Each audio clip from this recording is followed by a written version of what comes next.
Hello and welcome to the Chemistry of Love. I'm Emily, your host, and today we're going to explore how women fall in love. We'll be looking at the science behind love, including the biological, psychological, and cultural factors that play a role. Is love just about feelings, or is there more going on? Stay with us, because we're about to discover some interesting facts. Let's start with the science that's closest to our hearts, literally.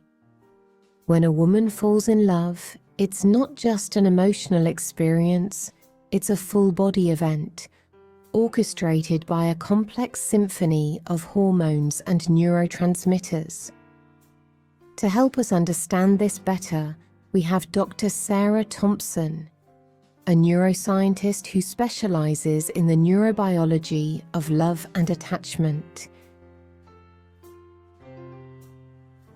Thank you, Emily.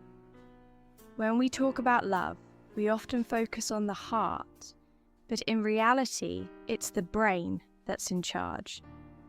When a woman starts to fall in love, her brain releases a cocktail of chemicals, primarily oxytocin and dopamine. Oxytocin, often called the love hormone, is crucial in forming deep emotional bonds. It's the same hormone that's released during childbirth and breastfeeding, which makes it extremely powerful in creating attachment. So, is that why women often feel so connected to their partners, almost like they can't get enough of them? Exactly.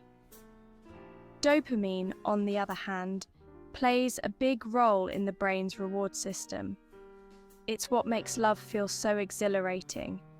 Every time a woman is around the person she loves, her brain releases dopamine, reinforcing that positive feeling. This is why the early stages of love can feel so addictive. That's fascinating. But what about the role of scent? I've heard that pheromones play a part in attraction. Pheromones are indeed a part of the equation.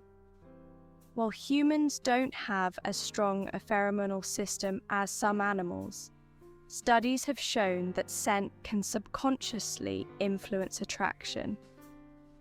Women are often drawn to men whose natural scent indicates a different immune system profile, which could lead to healthier offspring.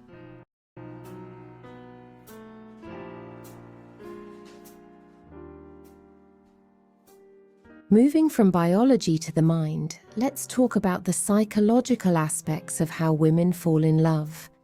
It's not just about what happens in the brain, but also about how women perceive and process their emotions. To explore this, we're joined by Dr. Linda Martinez, a psychologist who specializes in relationship dynamics.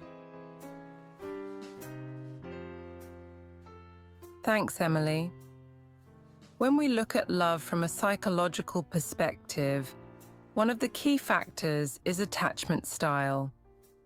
Women who have a secure attachment style, often developed in childhood, tend to form healthy, stable relationships. They're comfortable with intimacy and trust their partners. And what about women with other attachment styles? Women with an anxious attachment style might fall in love quickly, but they also experience more fear and uncertainty in their relationships. They crave closeness, but are often worried about their partner's commitment. On the other hand, women with an avoidant attachment style may struggle to fully open up, even when they're in love. They value independence and can sometimes keep their partners at arm's length. That makes sense. And how do emotional intelligence and self-esteem play into this? Emotional intelligence is crucial because it allows women to navigate their feelings and communicate effectively with their partners. High emotional intelligence often leads to more satisfying relationships.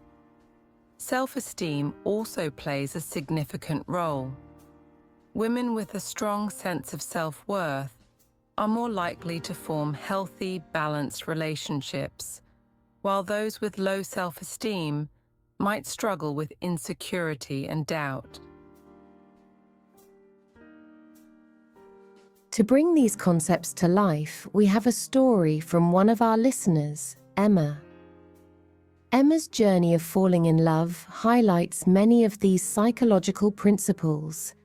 Let's hear her story.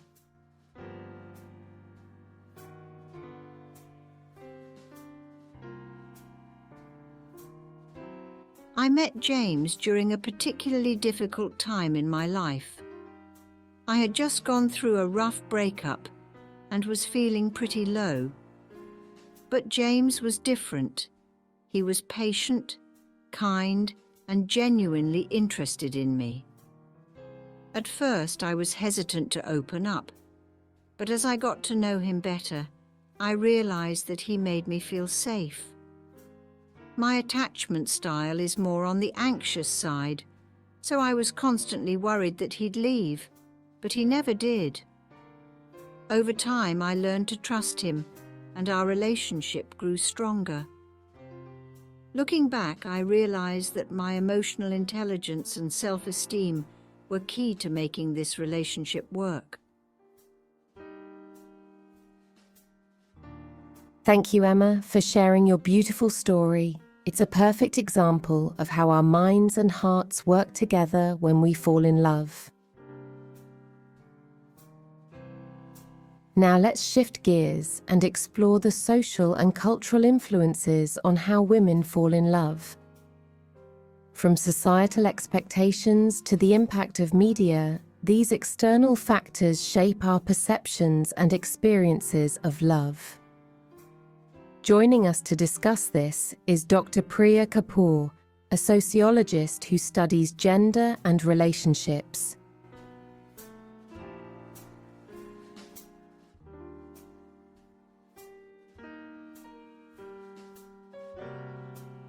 Thanks for having me, Emily. Society plays a huge role in how women experience love. From a young age, women are often exposed to stories and ideals about romance. Think fairy tales, movies, and even social media. These cultural narratives can create expectations about what love should look like, often emphasizing the importance of finding the one or experiencing a perfect romance. And how do these expectations influence a woman's journey to love? They can be both inspiring and limiting. On one hand, these narratives can give women a sense of hope and direction in their romantic lives. On the other hand, they can create pressure to meet certain standards, which might not always be realistic. For example, the idea that love should be effortless can lead to disappointment when challenges inevitably arise.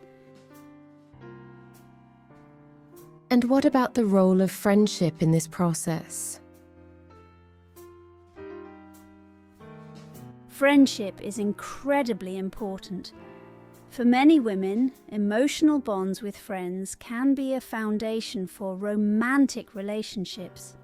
Friends often provide support, advice, and sometimes even play a role in introducing potential partners. Additionally, friendships themselves can evolve into romantic relationships, especially when there's a strong emotional connection. That's a wonderful insight. To get a broader perspective, we spoke with a few women from different backgrounds about what love means to them. Let's hear what they had to say.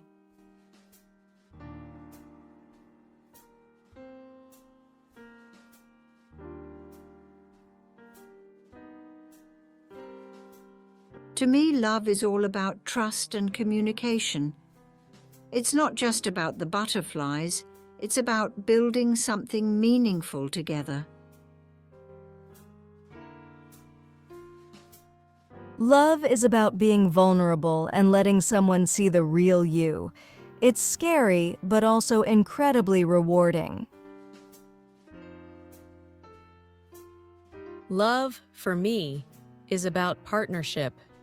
It's knowing that someone has your back, no matter what. Thank you to everyone who shared their thoughts. It's clear that love is a complex and deeply personal experience, shaped by a multitude of factors.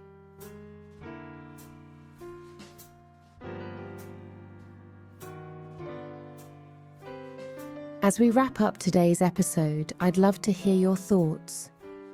How do you think women experience love? Have you had an experience that resonated with what we discussed today?